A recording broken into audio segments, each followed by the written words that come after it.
different jury perception based on the gender of it? Or is that just one or the matters? Does it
But they're trying to do it eventually.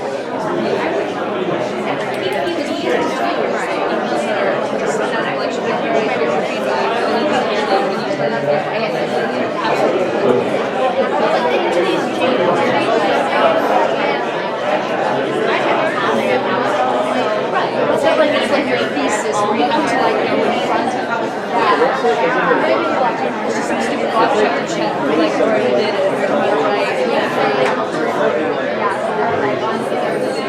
Good evening and welcome. Great to see you here tonight. I'm Ben Hamilton, I'm Dean of the Law School here at UNLV Boys School of Law. It's my pleasure to welcome you to the 2018 Chris Beecroft Jr. Lecture on Conflict Resolution. We're delighted to have as our speaker Professor Andrea Schneider. Thank you very much, Professor Schneider, for being here today.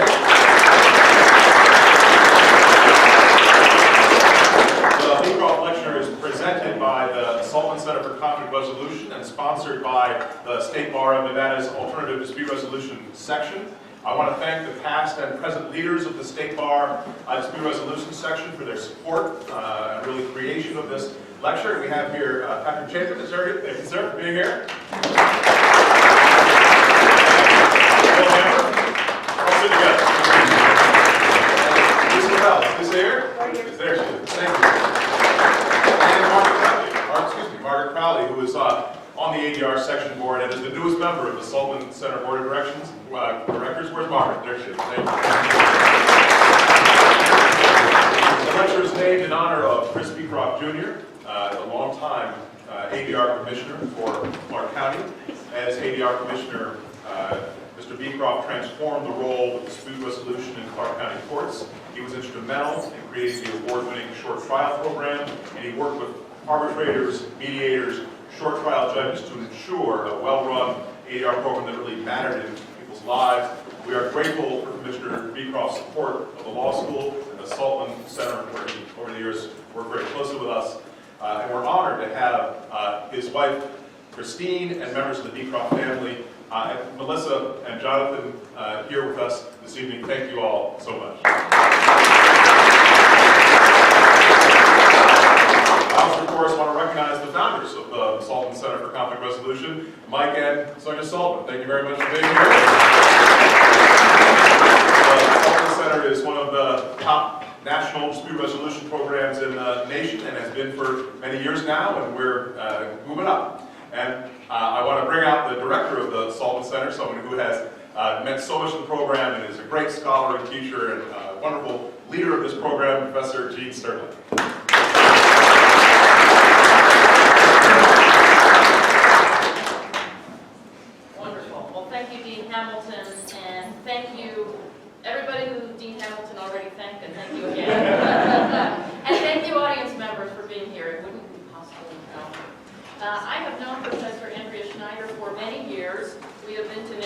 conferences together. We have stayed out late sometimes. We have done probably bad things together. So with that introduction, one would hope that I could give you some real dirt on her, but I'm not going to for two reasons. Number one, I don't want to eat up that much time. And number two, I don't remember everything. And number three, I really want to say what a great scholar she is. That's the most important thing to know. She has an unbelievable pedigree. She went to Princeton, where she was at the Woodrow Wilson School. She went to Harvard Law School, where she was in the program on negotiation. She was such a star at the program on negotiation that she was asked to co-author a book with Roger Fisher, who some of you, many of you perhaps may have heard of. He's basically the god of the field who wrote the very, very famous book, Getting to Yes. So to have been asked to co-author a book with Roger Fisher is an incredible honor. She did that when she was quite a younger scholar, and now she has continued on the trajectory that one might anticipate with someone with that background. She's written many books, many articles. She was just named the Outstanding Scholar by the American Bar Association section on dispute resolution. I don't want to eat up any more time. So she's not only a great scholar, she's a great speaker, she's a great topic. Please come and enlighten us. Thank you.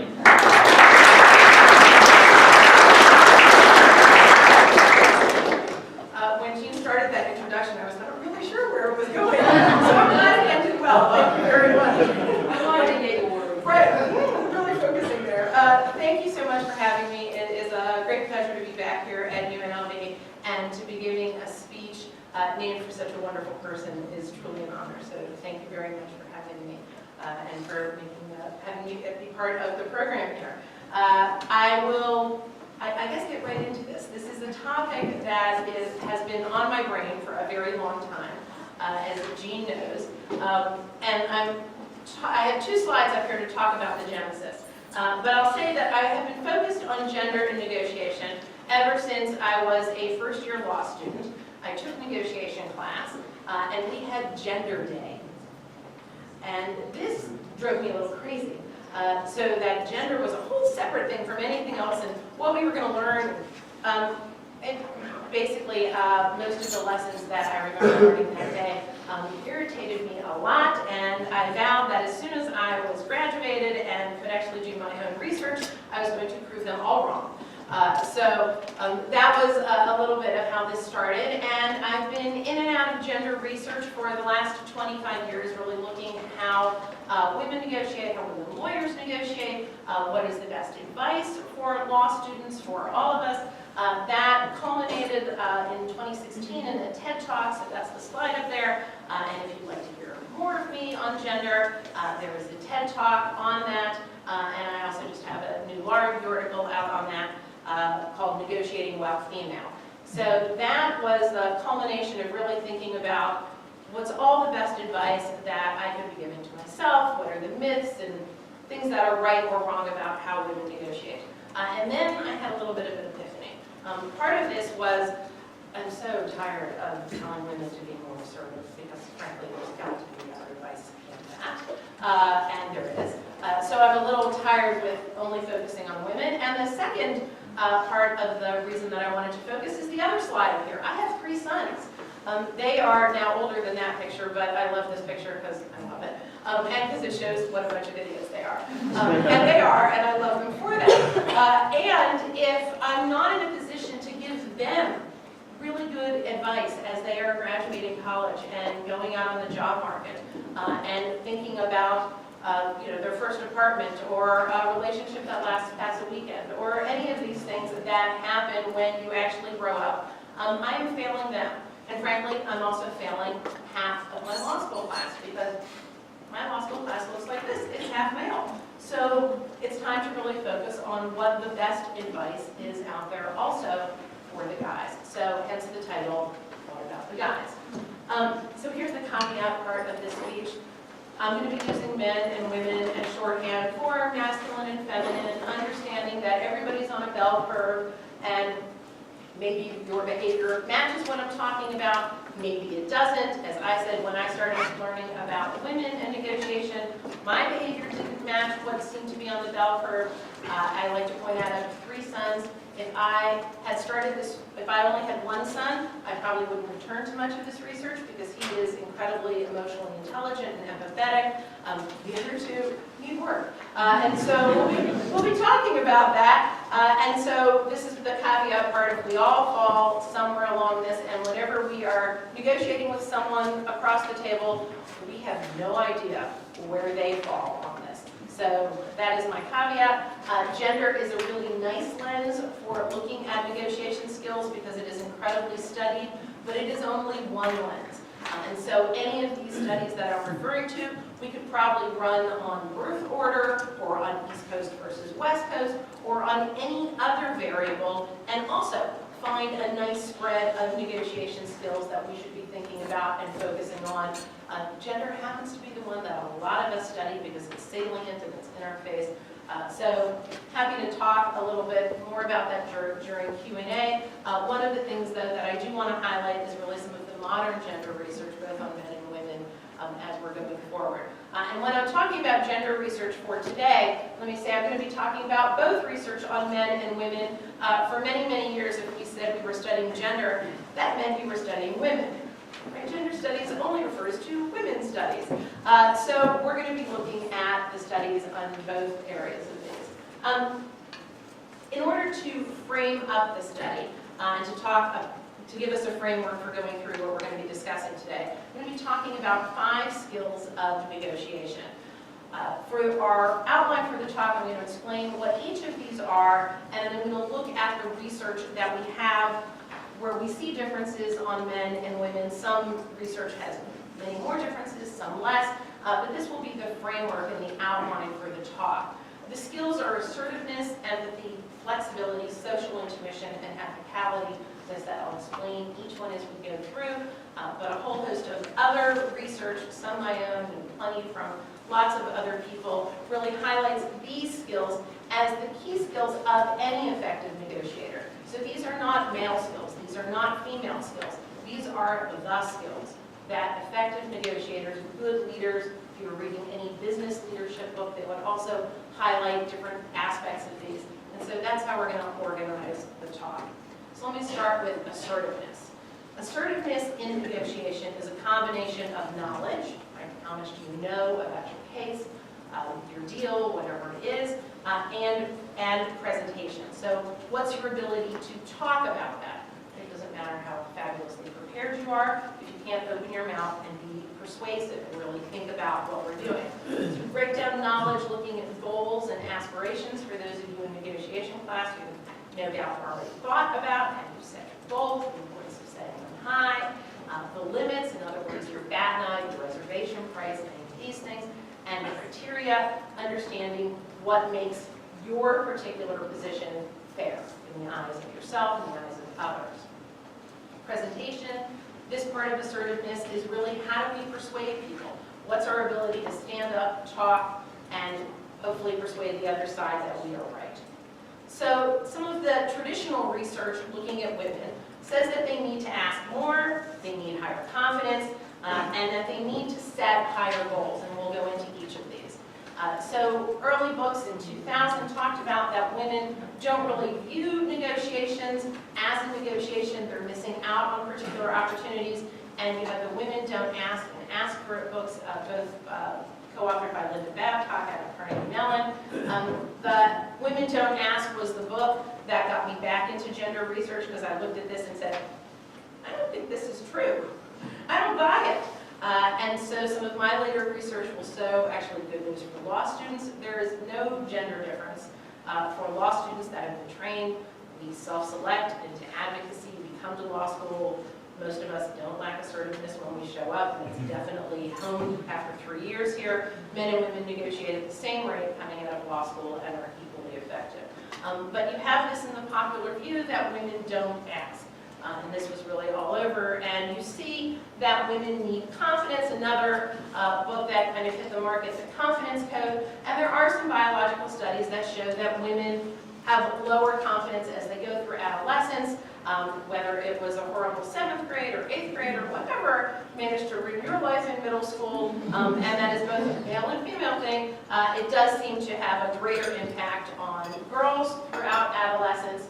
And one of the interesting things is that we often test, many of these negotiation studies are testing 18-year-olds in psychology classes. So not surprisingly, they have just arrived at college, hi, go be tested for something, and women are lower in confidence. And so some of the older studies tend to talk about this as well. And there are studies that say that women need to set higher goals, that they don't ask for as much, they don't have market information. So when you think about how you set a goal in negotiation, it comes from a lot of information.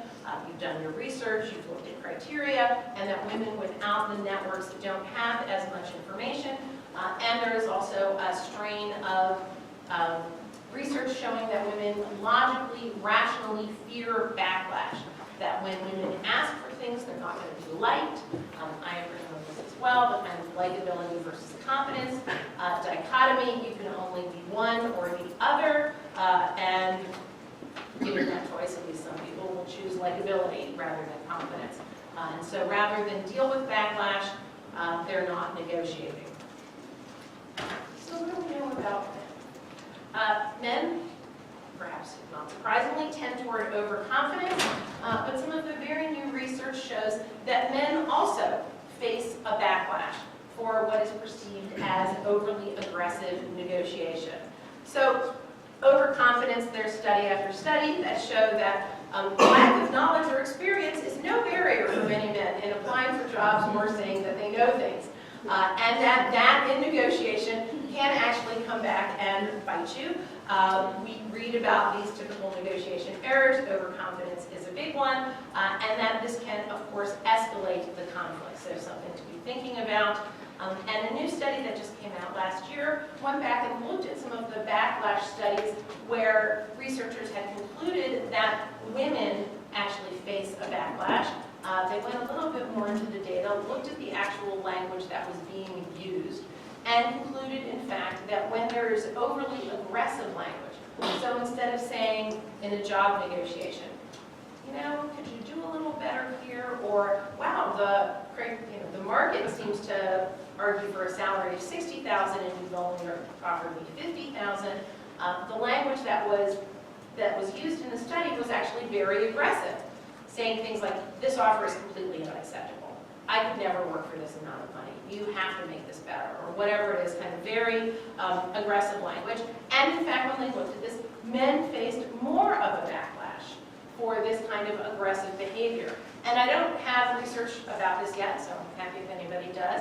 But I'm kind of wondering whether all of the bullying training, and frankly the anti-bullying, that went through elementary school, middle school, coming up, has had some impact now in what are the college and law school age and early workforce age, where these things are being tested, so that there is more of this reaction to what is perceived as bullying. So again, not all good news for women in terms of thinking about assertiveness, but not all good news for men in terms of really moderating that confidence and moderating that behavior that can get too aggressive. Empathy is a second skill in negotiation. And again, if you're coming out of negotiation class, you've read the tension between empathy and assertiveness, or you've looked at different styles, which perhaps put these in conflict. And so we know that good negotiators are those that understand the other side and can also recognize and realize kind of the emotional tenor of what's going on. So cognitive empathy, what do they think about the situation? What do they feel? What do they want? What are they trying to feel about the situation? We use reflecting, we act and listen in a negotiation. We have a whole host of skills that we teach in negotiation classes to try to increase our empathetic skills and to help us gather information about the other side's position. We're also trying to develop the skill of reading the emotional tenor. What are your motives? How do you feel about me or the situation? Am I cognizant of the emotions? We try to reflect these, respond well. Again, all of these skills and really trying to figure out not only cognitively what are they thinking, but then emotionally what are they feeling. Not surprising, at least to many of us, women are seen as much better at this. And whether there are studies under ethical care, whether it's socialization, women are regularly measured as stronger listeners. So let me explain a little bit about this. There is an old study, mid-70s, from Carol Gilligan, which some of you may recognize the name. She did a famous study in psychology looking at how two children dealt with a particular dilemma. The dilemma was that the wife in the scenario was very sick and that the husband could not afford the medicine. Frankly, you could run that study right now. But imagine that your health care was inaccessible, and the problem presented to the children, Jake and Amy, the problem presented was, should you steal the medicine or not? Jake says, yes, you should steal. And we'll talk about Jake in a minute, kind of the justice, believing in justice here, right? A life is worth more than death, you should go ahead and steal. Amy hesitates and says, I don't like the hypo. Right? Classic law student move, she fights the hypo. So this is ridiculous. Why would you do this? If you're actually going to steal, then you're going to get caught, then you're going to go to jail, then you can't take care of your wife, and you've defeated the entire purpose of stealing the drugs. You've got to be kidding me. Can't we talk to the pharmacist and work something out?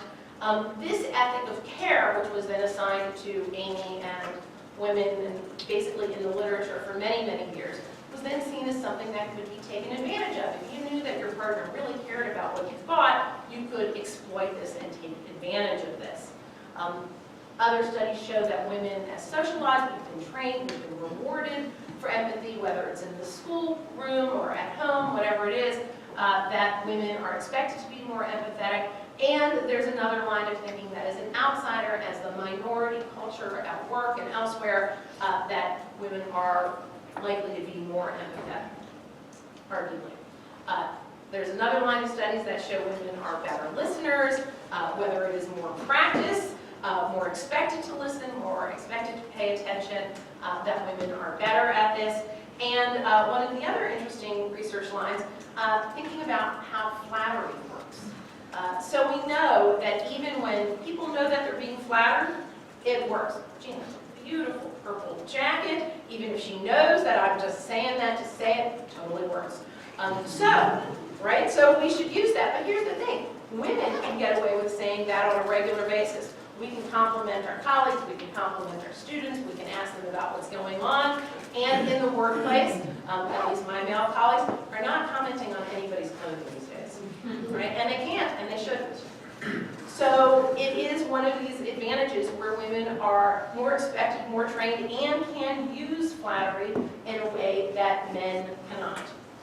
Something to think about. So when we think about empathy skills and men, we need to work on listening, and clients want better listeners. So not surprisingly, better listeners are better liked. This is the old reminder of, right, 2 ears, 1 mouth. That should be the ratio of how you use them. Better listeners gather more information. And a really interesting study out of Israel looking at how you change the minds of people in the Israeli-Palestinian conflict. And it is only in this very careful listening with understanding, kind of heightened active listening on steroids, where you're actually able to change people's minds. So we know that really strong listening is an incredibly valuable skill in negotiation, and that for many of us, it is not a skill that we are naturally good at. As for empathy, this is something that the New York Times seems to be covering on a regular basis these days, that the culture of masculinity, men and boys these days are not rewarded for empathy, not expected.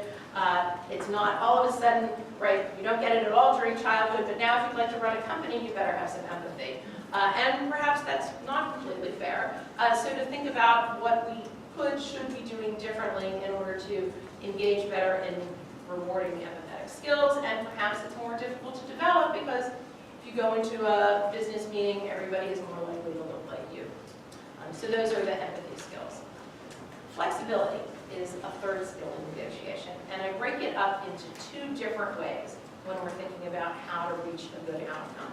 One is outcome flexibility, right? Not surprisingly, we'll start with process apparently. So outcome flexibility is what happens. Process flexibility is, are you able to think of different ways to approach the negotiation in terms of style? So process flexibility, if you were starting a negotiation as more of a competitive negotiator? Do you have the wherewithal to say, oh, that's not working, let me try something else? Or if you're trying to collaborate and you are hitting a brick wall, do you realize that you need to actually shift your style, shift your approach, and think about a different way to get things done? So that is process flexibility. Outcome flexibility is what we would consider the classic creativity in negotiations. Can you think of a variety of different ways in order to meet your interests?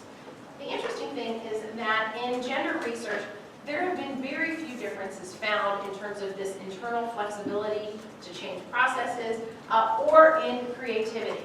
The only thing that they found biologically is that men and women get to creative outcomes in a different way, but at the end of the day, they have creative outcomes.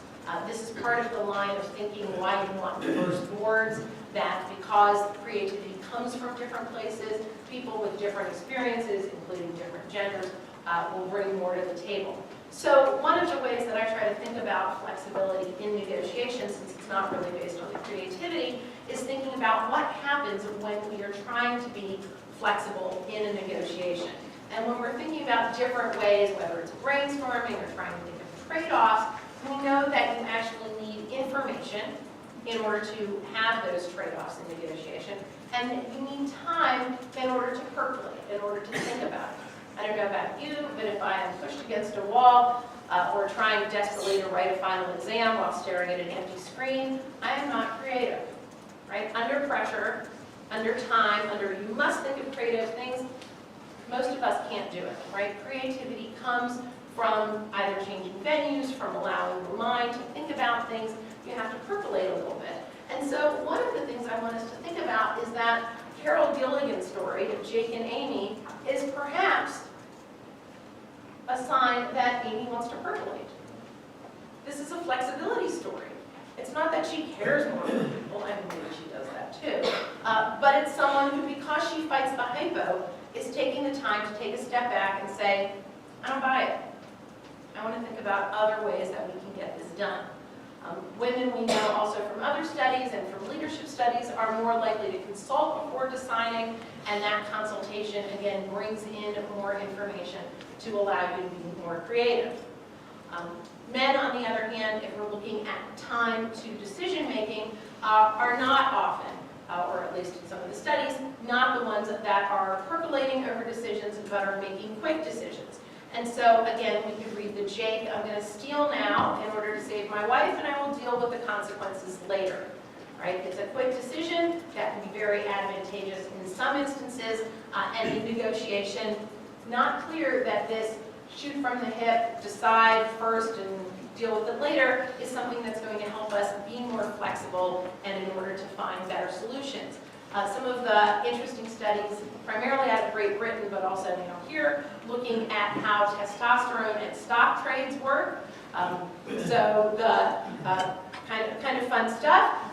When men are engaged in stock trading, there are testosterone spikes, and when the testosterone spikes, they are more likely to take risks, make those quick decisions without thinking. And so after there were a couple of famous very bad trades in Great Britain, more and more they've engaged the stock market in trying to slow down the decision making for traders, because if you're making these knee-jerk quick decisions with a testosterone spike because you're having fun on the high, you're not making good decisions.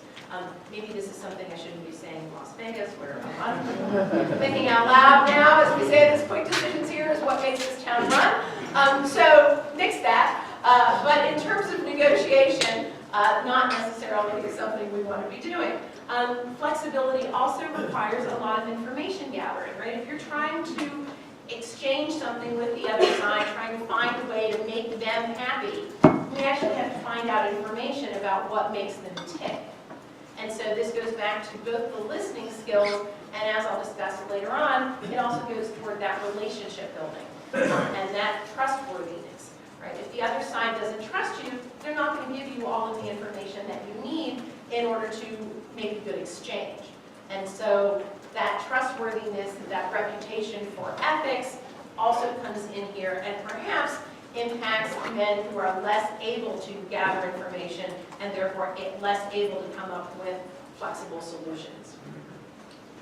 Or skill, just to orient us, is the skill of social intuition.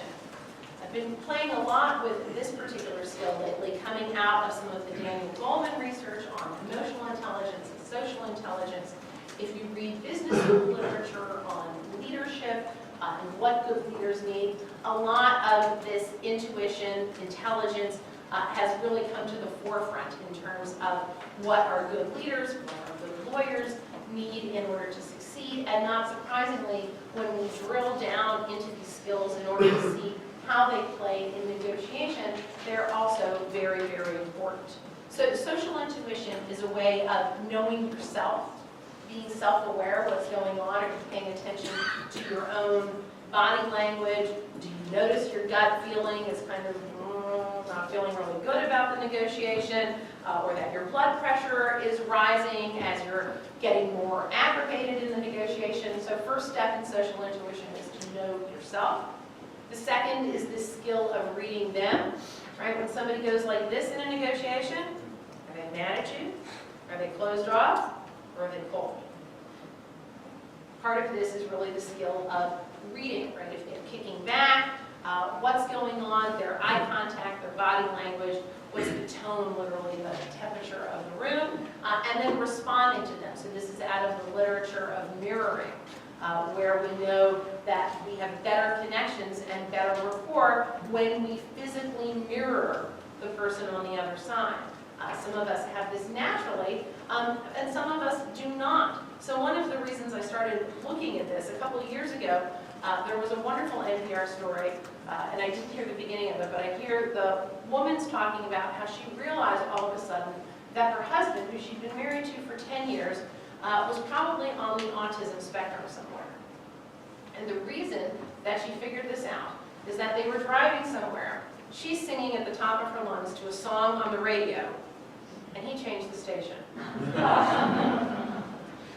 Missing a few cues there. Now, whether or not, and then I should say, whether or not you're on the spectrum, perhaps I should say one of my teenagers regularly comes in when I'm watching whatever I'm watching on the television and just assumes that you can change it. So spectrum or not, that kind of behavior of thinking about, are we attuned to what's going on? And what the NPR story really got me thinking about, and how it continued, was that people get taught this, right? It's not, oh, that's the way it is, we're done. It's not that your social intuition level is something that you figured out by your 10, by the time you're 10 and you're done. It's that we actually can train people on this.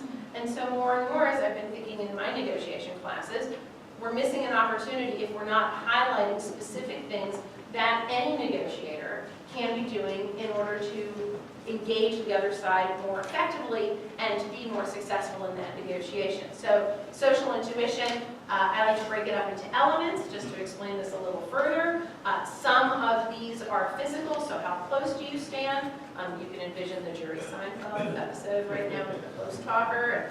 All of us have our own definition of personal space. When you don't have social intuition, you're violating other people's personal space.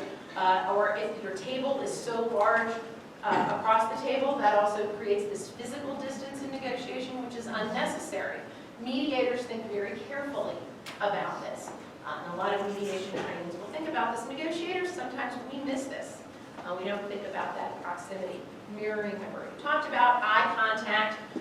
Physical contact is something as well. We'll discuss that. And then there's also what I would call the paraverbal, the tone, the pace, how fast you're talking in a negotiation, what's your tone of voice, and we all know the angry tone, or the soft tone, whatever it is, humor, metaphor, all sorts of things that can happen in a negotiation that are really under this heading of social intuition. So, what do we know about gender differences here? Women are considered better readers of others, have higher self-control, higher self-awareness, and are better at mood setting. So this too seems to be a skill that we want to be thinking about, taking advantage of where women might have those advantages, and thinking about where we can bring up the men. A whole host of really fascinating studies in terms of what women can decode. We don't know whether this is biological or socialized. Right? So I'm not at all saying nurture, nature, anything like that. It's just this is what we're able to measure at this point. And so better able to maintain eye contact, read the emotions, read nonverbal display, better able to read smiles, and to understand that that is actually happiness, as opposed to a ha-ha, I'm about to get you. Things like that, where women are considered better readers, have more self-control, more self-awareness.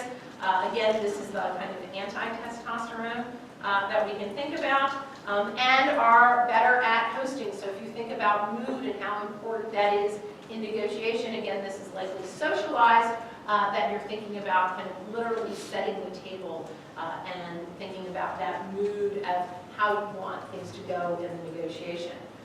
So what does this mean for men? So one of the interesting things that has struck me over the years, some typically male institutions have already figured this out.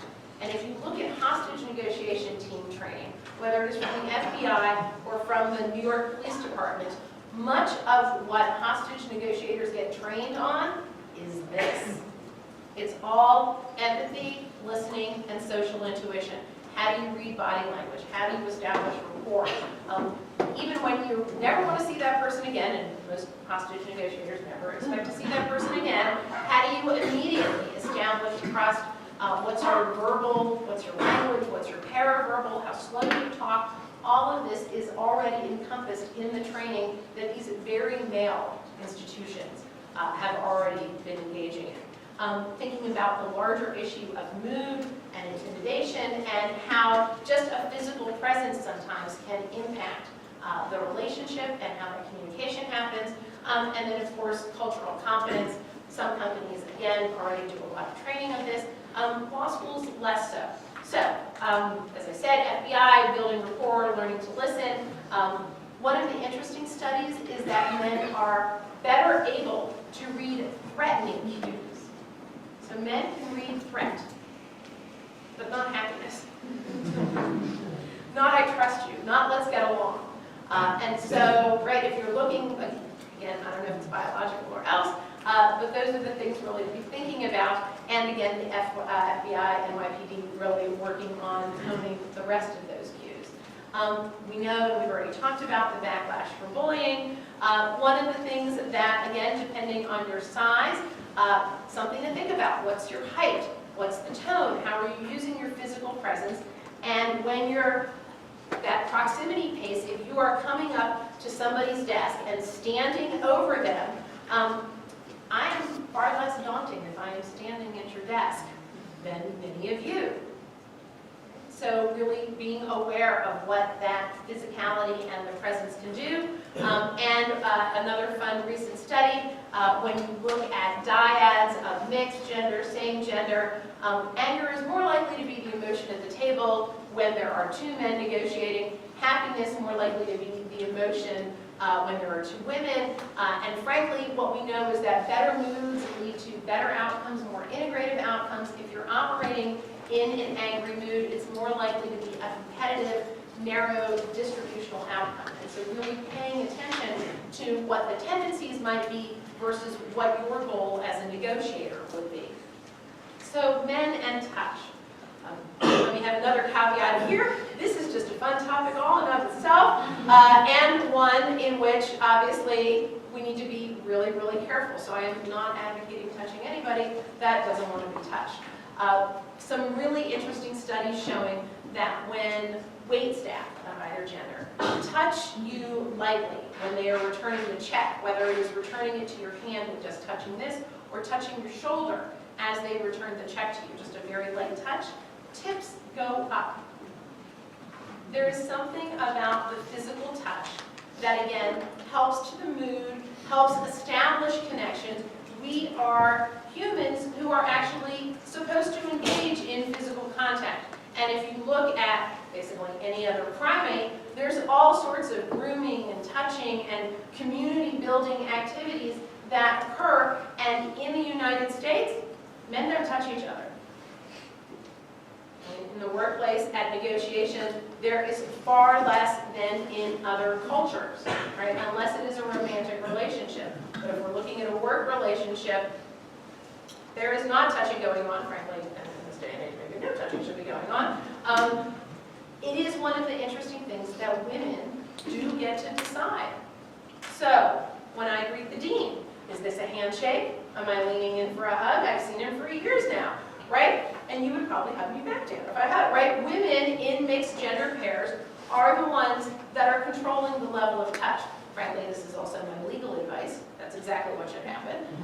And it is an advantage in a negotiation because the touch does establish another type of rapport and mood and can be used to your advantage, so something to think about.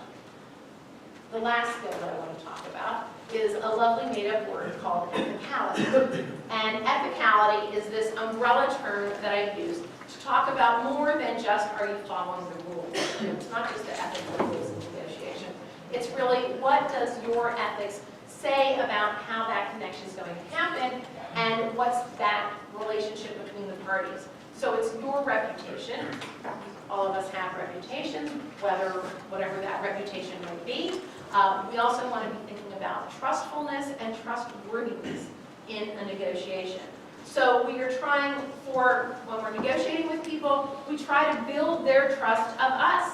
We want them to trust us because that's going to give us more information. It's going to lead to better integrative outcomes. All sorts of studies show that your better reputation is one of the most important things that you have going for you in a negotiation. So we definitely want to have a good one. We want to know our own reputation.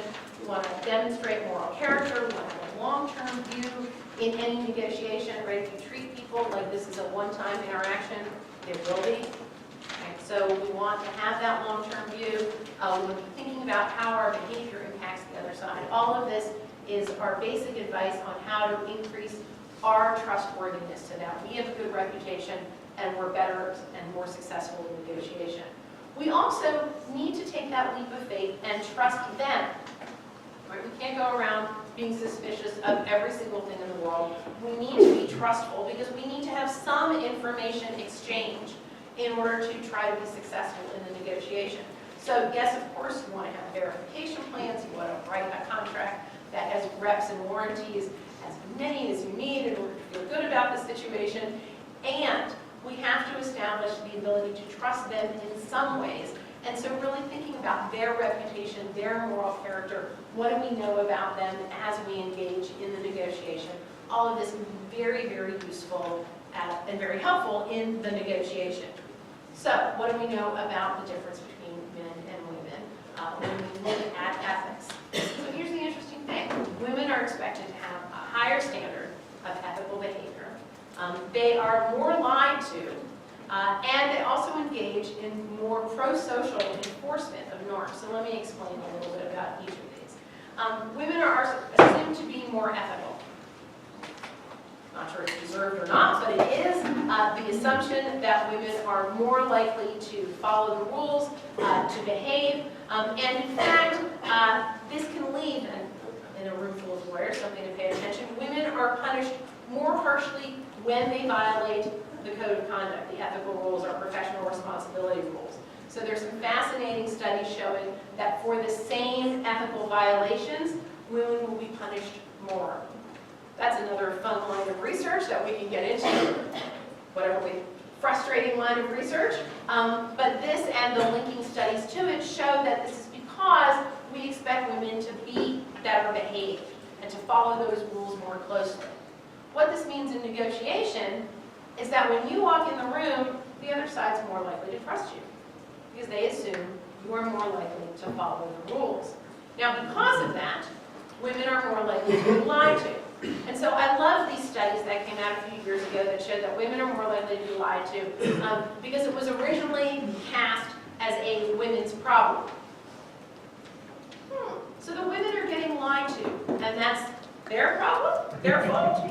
Really? What about the people who are doing the lying? Right? Isn't that the place that we should focus our energy and, the ethics professor in me says, yes, I want to make sure that's not happening. But again, it's another sign that because women are seen as more ethical, there is a problem with deception, and for the women in the room, you want to make sure that those verification plans and reps and warranties are even stronger because Again, you're held on this pedestal, you might be given more information, you might also be lied to on the other hand. Last interesting piece of women and ethics is that women are more likely to engage in pro-social enforcement. We call this gossip. Now, gossip has a pretty negative connotation. On the other hand, this is how social norms get enforced. And in some instances, there was that very famous media men list that went around. This is enforcement of norms. You're the guys you want to avoid. You're the people you don't want to work for. Here's the people you don't want to negotiate for, right? That is pro-social enforcement. And women are more likely to have those networks and to engage in that behavior. So what do we know with men? Well, they need to work on their reputation. Less likely to be seen as trustworthy, more likely to be seen as violating the ethical rules, and therefore, when this happens in a negotiation, the other side is more suspicious, right? Just by showing up. And this is completely unfair, right? Any guy that sits down across the table, I'm going to assume that you are less trustworthy, seems like a completely unfair assumption. Yes, it is. And if that is the case, that means you're going to have to work harder at earning my trust, whether it's me or anybody else across the table. And so to really think about the downside of if you're not establishing sufficient trust, there's less information sharing, less integrative agreements, and if you want to be more effective, what are you doing at the table? Whether it is that empathy, that listening, the social intuition, rapport building, all of those things that make you better able to establish the trustworthy relationship that you want in a negotiation. Because when you walk in, that's not the assumption. So a little bit of harsh there. And also thinking about the fact that men have less self-control in all of those fun, whether it's the babies and marshmallow studies, where how long will it take for the toddler to eat the marshmallow, and then as we grow up. This is really some of the biology here in the testosterone versus the hormone at play in women is oxytocin, which makes everybody happy when that spikes. Testosterone, as we've discussed, makes you more risk-taking. And when that's at play, there's less self-control. There's less self-control. All sorts of ethical studies, including by Professor Sternlight, that show that less self-control leads to that ego depletion, and when you're focusing on other things, you're more likely to violate the rules. So thinking about that less self-control, and how do we then establish that trustworthy relationship. So, yeah, good time for questions. All right, so as we conclude with hopefully a lot of questions, thoughts, and comments, I want to again point out that gender is just one of the lenses that we use to study all of these skills. The best negotiators are going to have all of these skills in play, are really going to be thinking about when am I assertive, when am I empathetic, how am I building that social intuition and rapport in order to smooth the interactions, am I making sure that I come across as trustworthy, all of these things that we've discussed. And because gender is so studied, we can see some of the differences. Some of these are what I would call older studies, 20 years, 15 years. I would imagine things continue to change over time. And some of these are brand new studies where there are still, as not to be surprised, still differences and things that we should be thinking about wherever we are falling on that particular bell curve. The second thing that I like to point out when we're talking about gender is that assertiveness is only one of the skills. And so much of the gender literature in the last decade has been on women don't ask, or they do ask, men do this or men do that. It's really only focusing on assertiveness. And it is ignoring all of the other skills that make you a really good negotiator. So this is also my plea that negotiation research, the stuff that gets measured, continues to be in the other skills as well that make you a good negotiator. And again, as I've said, the best negotiators are really thinking about a variety of skills to bring them to bear to make you the most effective negotiator that you can be. And with that, I will end.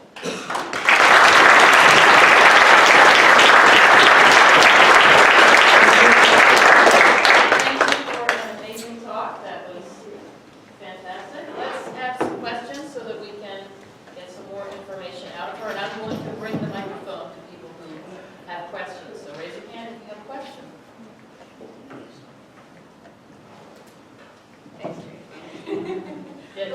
who I know in the audience, so. It's one right here. So, you talked about how like women are assumed to be more ethical. A little anecdotal. I went to a wedding a while ago, and I came in not knowing people in the room, and was overly nice. And people were like, "Oh, you're definitely a lawyer. You being slick, you know." Try to compensate for being assumed as aggressive or unethical, and then they think that's exactly what you're doing. So, any thoughts on that? Right.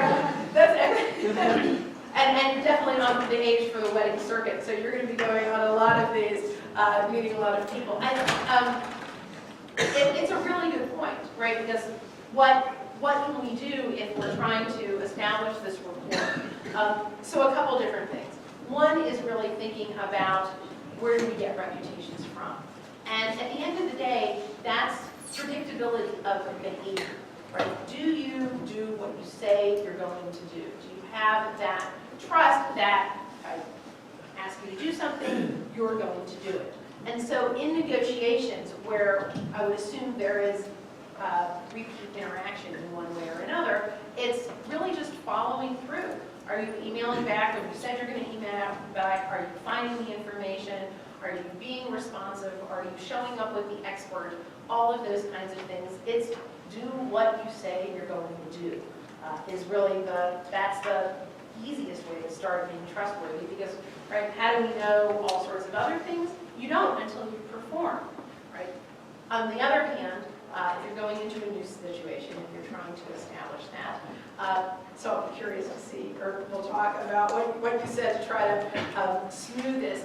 The friendliness is just one piece of this, right? It's also, can you find that connection? What Robert Cialdini calls liking. So it's not just, hey, like me, I'm a nice guy, but can we find this connection, right? It's your second cousin once removed and we both went to the same summer camp. It could be anything, and it's really kind of crazy, but if you look at a very good car salesman or Best Buy salesman, wherever it is, they're finding when they talk to you, they're not actually interested in where you grew up. I need to break it all. They don't care. What they're trying to do is find that connection. And do you both root for the Steelers? Awesome, that was great, blah, blah, blah. Do you remember this particular play? Do you have this thing in common? And that thing in common is another way that we build trust, because it appears, however tenuous that link might be, that you are similar. So my advice at the next wedding would be not just to be friendly, but to find out more about them and to see if you can find that connection, that you both are doing something in common. Thanks very much. So I'm wondering about the experiments that are done. Are they usually individual, or are there collective bargaining or collective action kind of experiments? And I guess the lesson from your talk is that, particularly when you're talking about collective negotiations, not individual ones, you want a mix of men and women. And I wondered if that is, these results have sort of proven through. So the vast majority of negotiation studies are one-on-one. I'm trying to think of, there's on occasion team negotiations. So that's a really interesting question, is the mixed dyad in one way or another. How does that do the interaction? But on these studies, I don't think a single one of the studies that I'm working with here in terms of tracking gender differences look at labor versus management when there are 5 people on a team, and do you end up with women talking to each other, or so on and so forth, which would be really interesting to do. Definitely. There tend to be more of the diversity studies tend to be looking at a single boardroom or a single group trying to come up with a decision. And so there are a lot of studies saying, put 4 people in a room, are they all the same? What's their decision-making process? Are they different in age or gender or race or something like that? And what's that decision-making process? And so there's research on that, but I haven't seen anything forum for it, for example.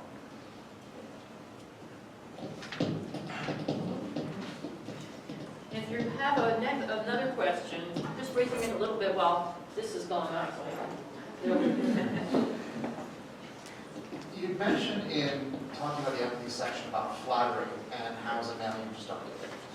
And then you also mentioned about in regards to touch, it's a very powerful tool for a lot of training animals or even training people, Right. a tool to develop and use. Do you see the fact that men can't use these skills in a lot of places as a way that's preventing them from developing those areas of negotiation? It's, I don't know that it's preventing them from developing. I think then you have to, so I think the key is to think about what can overcome it. So for touch, that's a rapport building thing. Are there other ways that you can build rapport? And so, and like I tell my students, if you were going into a client's office and you saw a giant fish on the wall and you didn't ask about that, you are a bad lawyer. Right? You are not paying attention to the things that are important to your client, right? Giant fish, like let's discuss that. Let's build rapport about that. Or, right, if there are pictures all over, I mean, I have a Steelers banner in my office, right? You're coming to me to talk about getting into my class, please pay attention to the pictures of my children at the games, right? I have Nerf guns everywhere, I like them. And I have Steelers banners. Pick any one of those to talk to me about, because that's building rapport. Like, pay attention to what's going on. So, no, if you're coming into my office, you probably can't lean over and touch me. You can build rapport in a lot of other ways. And so I think it's really thinking about the toolkit. And so some of this is more for women recognizing there is this toolkit that you have that others don't. Take advantage of that. For men, realize you don't have that, and yet to recognize that you still need to build it. I mean, I'm sure all of us have written emails. They sound totally brisk, right? And then you look at it, you're like, let me go back and at the beginning say, hi, how are you? It was great to see you last week. Here's the follow-up, right? So nice to see you, right? Add the rapport at the beginning, add the rapport at the end. It needs to be conscious sometimes. It should be, and that's all I'm saying. Make it conscious because you don't have necessarily those same tools, right? Although you should admire the size of the fish, right? Or whatever's on the wall, like, oh wow, do all of that stuff. So I don't feel really self-conscious here, because I'm the fourth guy and I'm going to ask some questions. And I don't know whether that means that we're getting more assertive in taking the microphone, or that means that we're trying to be, gather more information, which makes us more friendly. So I'll use humor. There you go. Add to the levity of that. So I'm curious about, well, sort of two things, right? One is the notion that someone who is an outsider tends to be more empathetic or more capable of developing empathy with a group of people that look, and it appear to be quite different from them. Right. I can certainly understand why you would want to develop that, but just the idea, it seems like I realize there's a big difference between, well, there's a difference between empathy and sympathy, but I mean, it seems that I can understand the problems that people who have the same background as me and seem to be facing the same issues. So think about if you walk in order to succeed, right? If you walk into a room and everybody else is different than you, right? In order to succeed, you're going to figure out what are the norms, what are the culture, what's the way that meeting operates, right? And so that's what I mean about in the workspace. Are you giving up on your second question? Okay. So He was here again. handing over the mic. Right. So if you, it's more that if you're in the minority culture, whatever that is, right, at any place, your antenna has to be up in order to succeed in that venue. Right? So that is anybody who feels like an outsider.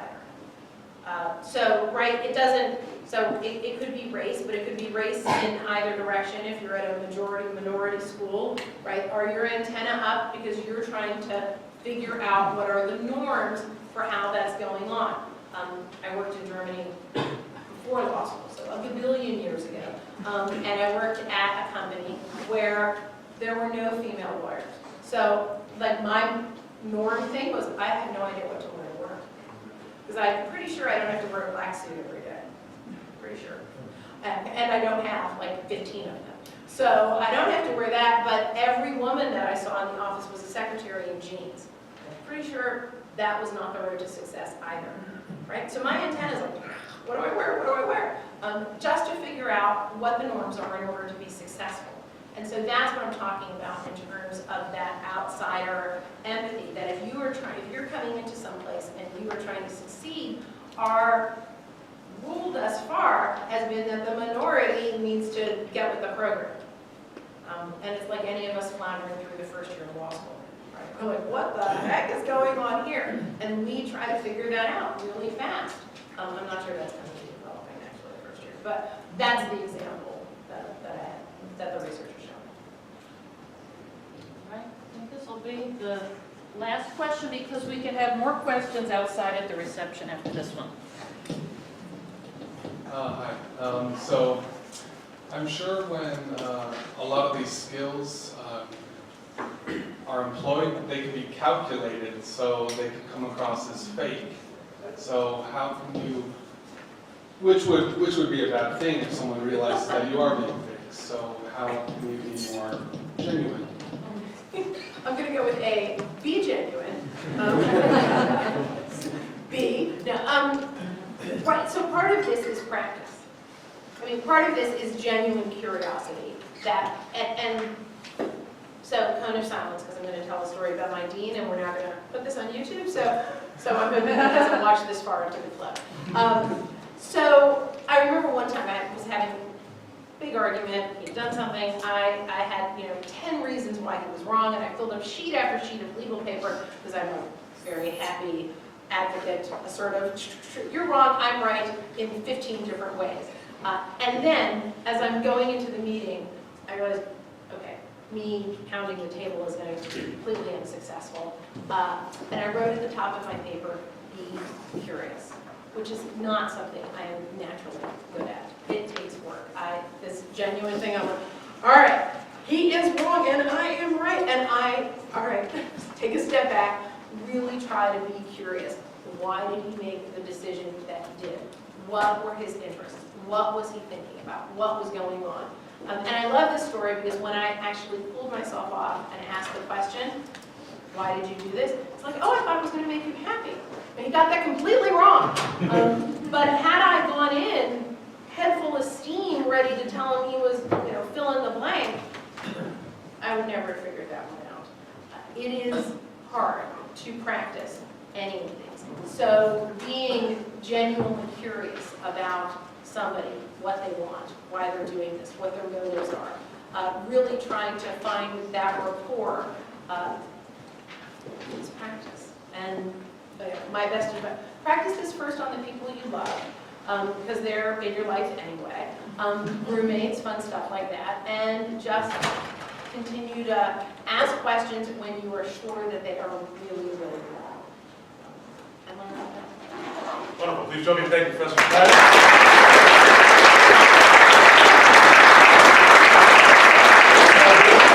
Thank you. Thanks to the Beecroft family. Thanks to the Saltman. We'll see you next year. Do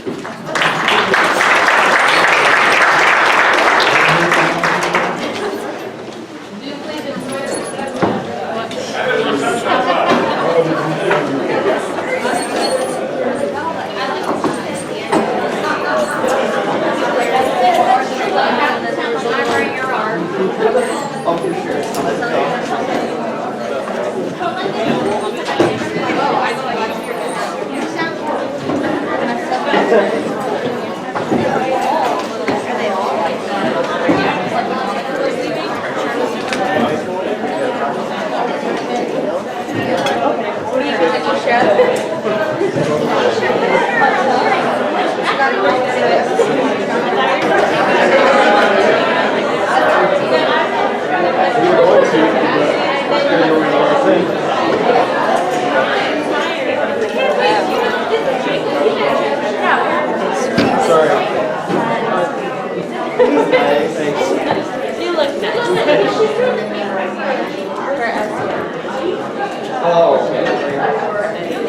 Beecroft was like, yeah, we like to do like 2 of them.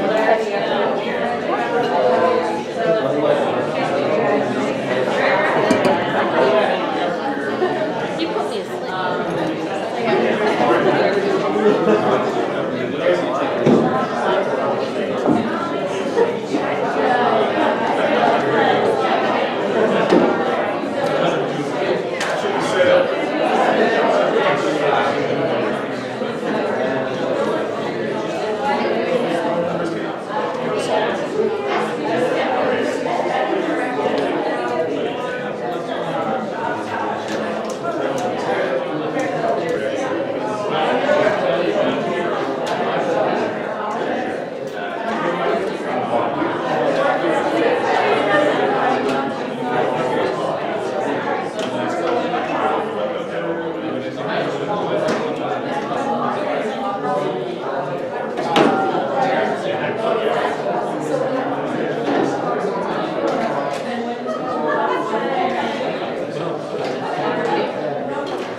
COD attendant, right? Like a little place to put your bar number and, so I don't know, I don't know my bar number and signed it like. I know the rules have changed a little bit from the COD board that are trying to bring them in.